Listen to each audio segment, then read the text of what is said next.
All right, I am here at, where am I?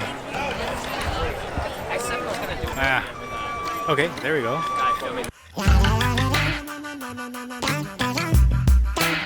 We're here at Wondercon in Anaheim. This is crazy. All these people in costumes. This is exactly what I wanted to come for. I wanted to come out here today because it's my first time cosplaying at a con and dressing up as a Ghostbuster other than at Halloween. I wanted to do this video because maybe it's your first time cosplaying, or maybe you're thinking about cosplaying but don't know how to get started, or you don't know if you should because maybe you're worried about wearing a costume and being uncomfortable for a certain amount of time. I've seen people wearing just Halloween costumes, some people just wearing an idea of a character. Maybe you're worried about looking ridiculous, or maybe you're worried about maybe not having all the pieces to a complete costume and maybe not looking exactly like the character. But I'm here to tell you, it's not all about that. I have always had a really close connection to the movie Ghostbusters. From the moment I discovered it, I had always imagined being a Ghostbuster. Even before I knew of it, my parents, by chance, dressed me up as one of the paranormal custodians for Halloween. My baby brother, of course, was a pleasantly plump ghost. And throughout my life, whenever there was a chance to wear a costume, really only ever during Halloween, of course, a Ghostbuster was my first and only choice. I would say cosplay a character that you love and you know a lot about, because when you're dressed as a character that you love and know a lot about, you'll find other people who love the same thing you love. Just something that you can connect with. That's something that no matter what, you can cosplay whoever you want to be. It doesn't matter what shape, sizes, colors. I can be blue and I love that character. I like my black suit because I won't sound like braggy, but I did it before the Frozen Empire thing came out, so I was like, oh, this is just like my thing as a Ghostbuster. And then the new movie came out and tossed that out the window, but you know. I think pick a character that you really like.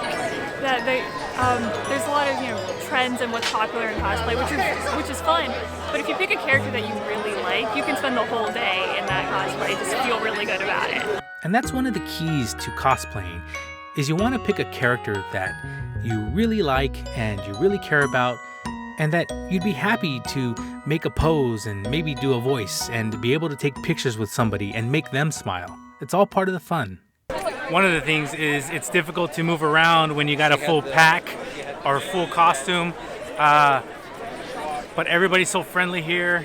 If you bump into somebody, nobody bats an eye. They just say, excuse me, sorry, that's cool. But I do try to keep an awareness of how much space I have with my proton pack, trying to be courteous to others of when I move around.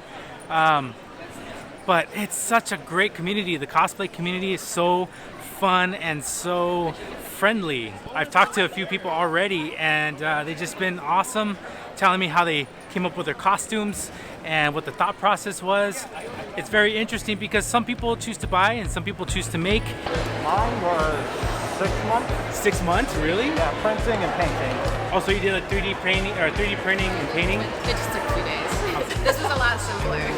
I made the pattern, I picked out all the stuff, I did it on my grandmother's sewing machine that she left me when she passed. Like, it was like a whole thing, so I've never updated it because it was like, wow, I actually did that. That's crazy that I made it, so I've never updated the dress. She was a seamstress as I was growing up. Oh, cool. So it was a lot of like, wow, she just makes stuff out of nothing. Like, when I finally was the one in possession of the sewing machine, I was like, I gotta figure this out, I gotta learn. Don't just check Amazon, there's plenty of other websites to get stuff from. I actually purchased this one on a website called Little Adventures. They have adult princess dresses, and they have the doll ones too. So this one was purchased, but there's been a couple upgrades. They haven't quite made it today though, so this one was pretty much one and done, which makes it easy. Well, these were their Halloween costumes last year, so then I started making these. Like 3 weeks ago. About 3 weeks ago, maybe. Really? She may have delayed it a bit. Yeah. Procrastination coming in. Yeah. But for 3 weeks, it's an amazing job. Oh, thank you. Was it day and night, or was it like afterwards? Yeah. I really enjoy the process of making a costume, trying to figure out how you're gonna make a character come to life, right? You can be as detailed and as accurate as you want, or you can just give an idea of it. And sometimes the ones that just give an idea of a character kind of tend to be the coolest, because you maybe not have the means to get a screen accurate costume or the most detailed costume, so you put in your creative thought process, your creative solutions on how you're gonna bring about this character. For instance, one of the first costumes I made for my son that I'm very proud of was Ash Ketchum, and I got a navy blue hoodie, yellow duct tape for the trim, and I could not find a Pokemon hat. I could not find Ash Ketchum Pokemon hat. So I bought a white hat, spray painted the areas that needed to be red, and I hand drew the emblem on his hat. And then I got some turquoise gloves, cut the fingers off, and I made a Pokeball out of a air hockey puck, a red air hockey puck. And it came out really cool. We went to Disneyland at the little trick-or-treat, Mickey's Trick-or-Treat, and he was kind of a hit.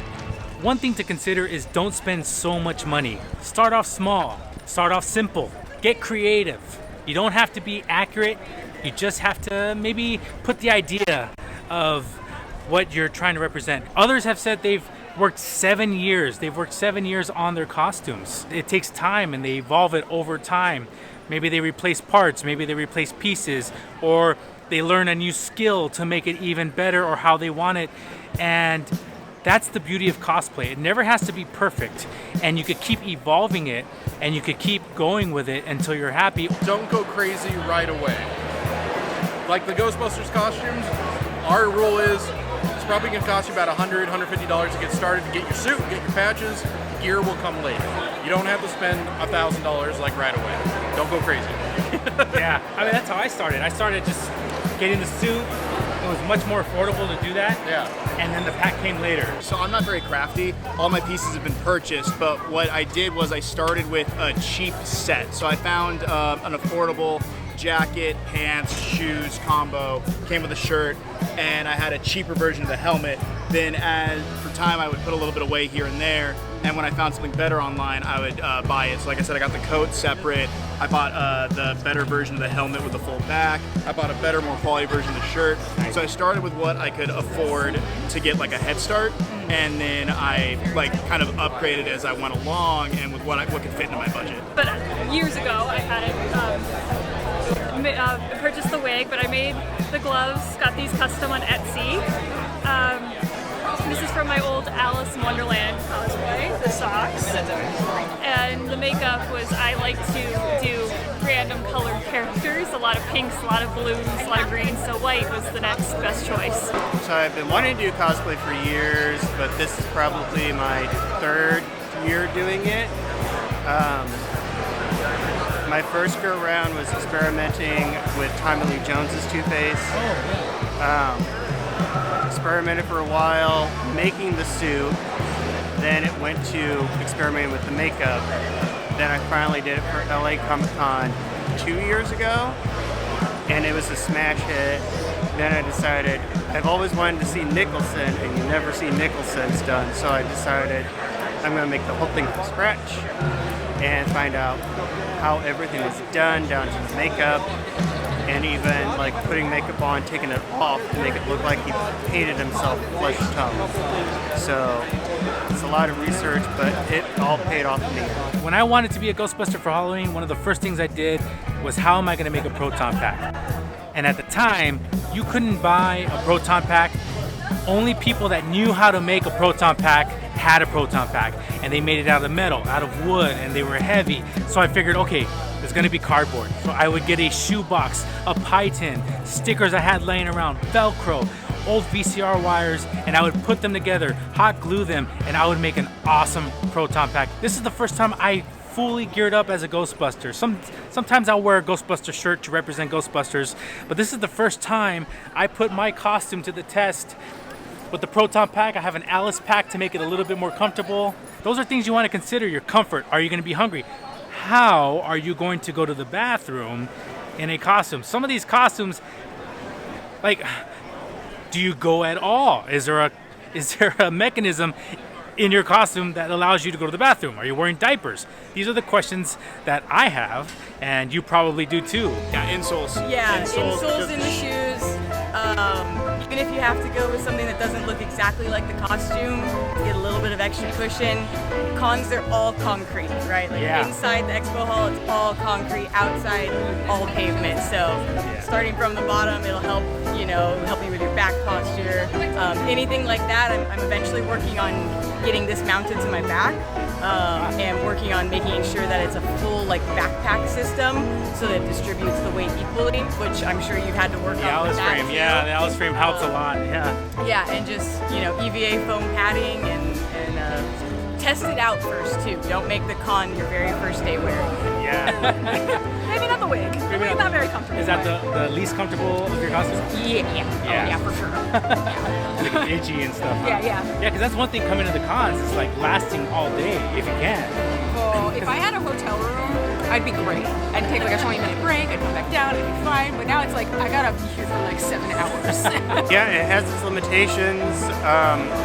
Nice thing is like when you do a homemade costume, you can add pockets everywhere. Bad thing is with certain designs, it's hard to eat or drink anything. So you gotta compromise with that. Drink a lot of water. Granted, I have to do it through a straw, but I can still drink.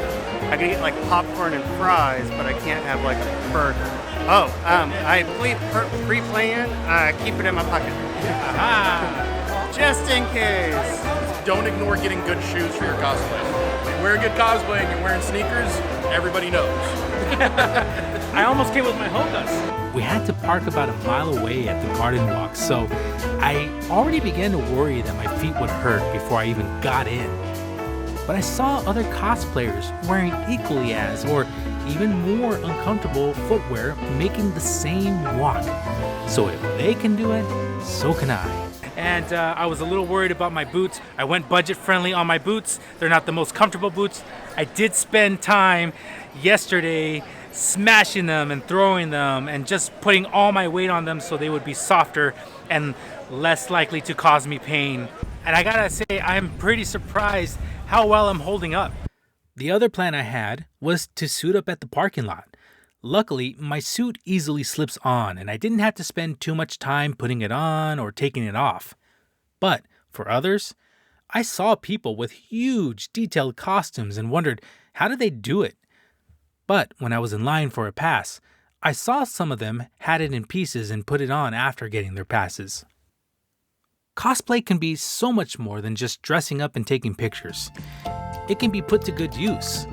So I'm here to fix cosplays as Fix It Felix, and I've been doing this now. This will be my third Wondercon doing this. The hardest thing to fix is zippers. Most of the cosplays that I help fix use safety pins, super glue, zip ties. I actually have a soldering iron if you need it. I help my kids cosplay for the last 14, 15 years. They're still doing it. They're all in their 20s. And so I've made the swords, the armor, the helmets, but it's a way to give back to the cosplay community because I started late, like when I was 39, 40, just accepting. And for now, it's nice to have a purpose when you're at the con, but I also wanted to give back. And this is the way I give back because I know how all these are made. So all I can do is fix it for today. It may not be forever. We are the Orange County Ghostbusters. We're a charity group. We work with Ronald McDonald House, Chalk Children's Hospital, and Sony Ghost Corps. The LA Ghostbusters, the Hollywood Ghostbusters also have a booth here today. Okay, so I want to head over to the fan tables. The LA Ghostbusters are there. They're a group of Ghostbusters. Well, they do a lot of stuff for charity. They do a lot of stuff for kids and around Christmas and swap meets.